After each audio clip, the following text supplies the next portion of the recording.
नमस्कार.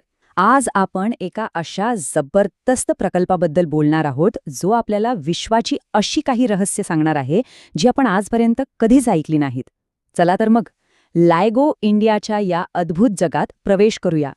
जरा विचार करा, दोन प्रचंड मोठी कृष्णविवरं एकमेकांभोवती गरगर फिरतायत आणि अखेरीस धडाकन एकमेकांमध्ये विलीन होतायत. आता या घटनेचा आवाज, तो जर आपल्याला ऐकता आला तर? ऐकायला तरी एखाद्या सायन्स फिक्शन सिनेमासारखं वाटतं, पण विज्ञानाच्या जगात हे आता शक्य झालंय. अर्थात थोड्या वेगळ्या पद्धतीने. या सगळ्या शोधाची मुळं आहेत ना, ती एका महान शास्त्रज्ञाच्या कल्पनेत दडलेली आहेत. पाहूया गुरुत्वाकर्षण लहरींचा हा भन्नाट प्रवास नक्की सुरू कसा झाला. विचार करा, एका कल्पनेला प्रत्यक्षात यायला जवळजवळ 100 वर्ष लागली. म्हणजे 1916 मध्ये आईन्स्टाईनने जे भाकीत केलं होतं ते 2015 मध्ये अमेरिकेत जाऊन सिद्ध झालं. आणि आता या वैश्विक शोधात भारत एक नवीन आणि खूप महत्त्वाचा अध्याय लिहायला सज्ज झालाय. तर आपण एवढ्या वेळ ज्या गुरुत्वाकर्षण लहरींबद्दल बोलतोय त्या नक्की आहेत तरी काय? चला, हे एकदम सोप्या भाषेत समजून घेऊया. एकदम साधं उदाहरण घेऊ. जसं शांत पाण्यात दगड टाकला की तरंग उठतात ना, अगदी तसंच. जेव्हा दोन कृष्णविवरं किंवा न्यूट्रॉन तारे एकमेकांवर आदळतात, तेव्हा त्या अवकाश काळाच्या पटलावर अशाच काही लहरी निर्माण करतात. याच आहेत गुरुत्वाकर्षण लहरी, अदृश्य पण प्रचंड शक्तिशाली. आणि म्हणूनच या लहरी इतक्या खास आहेत.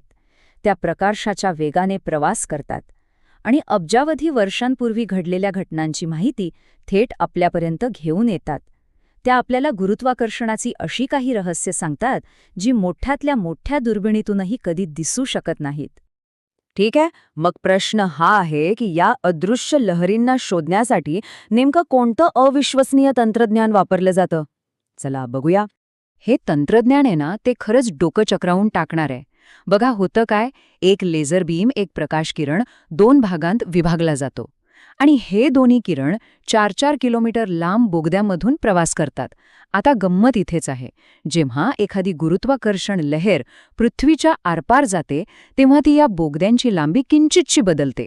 आणि यामुळे काय होतं, तर परत आलेले जे लेझर किरण आहेत ना, त्यांच्या पॅटर्नमध्ये एक सूक्ष्मसा फरक दिसतो. शास्त्रज्ञांना बरोबर तोच फरक शोधून काढायचा असतो. आणि ही अचूकता नेमकी किती आहे, याचा नुसता अंदाज बांधून बघा. लायगो एका प्रोटॉनच्या रुंदीच्या 10,000व्या भागापेक्षाही लहानसा बदल ओळखू शकतो. म्हणजे ही अचूकता खरंच आपल्या कल्पनेच्या पलीकडची आहे. आता आपण या विश्लेषणाच्या सर्वात महत्त्वाच्या भागाकडे वळूया, लायगो इंडिया प्रकल्प. आणि आता भारताची वेळ आलेली आहे. महाराष्ट्रात हिंगोली जिल्ह्यामध्ये या जागतिक दर्जाच्या प्रकल्पाचं बांधकाम लार्सन अँड टुब्रोने सुरू केलंय. भारताच्या वैज्ञानिक इतिहासातला हा एक खूप मोठा मैलाचा दगड ठरणार आहे.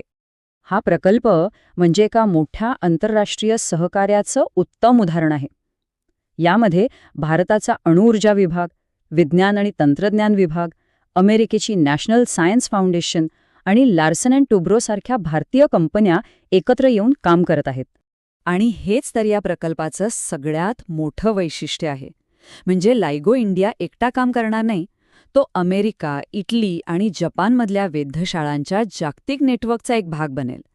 म्हणजे जसं 3 वेगवेगळ्या ठिकाणांवरून आपण एखाद्या गोष्टीचं अचूक अंतर मोजू शकतो ना, अगदी त्याचप्रमाणे या नेटवर्कमुळे शास्त्रज्ञांना विश्वातील घटनांचं नेमकं स्थान शोधता येईल.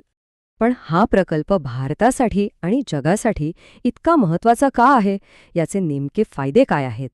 या प्रकल्पाचे फायदे खूप वेगवेगळ्या स्तरांवर आहेत. एकतर भारत गुरुत्वाकर्षण भौतिकशास्त्रात जगाचं नेतृत्व करण्याच्या दिशेने एक मोठं पाऊल टाकेल. लेझर आणि व्हॅक्यूमसारख्या अत्याधुनिक तंत्रज्ञानात आपल्याला प्रचंड प्रगती करता येईल. भारतीय उद्योगांना जागतिक दर्जाचं काम करण्याची एक मोठी संधी मिळेल. आणि सर्वात महत्त्वाचं म्हणजे आंतरराष्ट्रीय विज्ञानाच्या पटलावर भारताची प्रतिष्ठा आणखी वाढेल. तर मग शेवटी एक महत्त्वाचा प्रश्न उरतोच. लायगो इंडियाच्या रूपाने विश्वाला ऐकण्यासाठी एक नवीन कान मिळाल्यावर ते आपल्याला कोणती नवीन आणि आश्चर्यकारक रहस्य सांगेल, याचं उत्तर आपल्याला येणारा काळच देईल.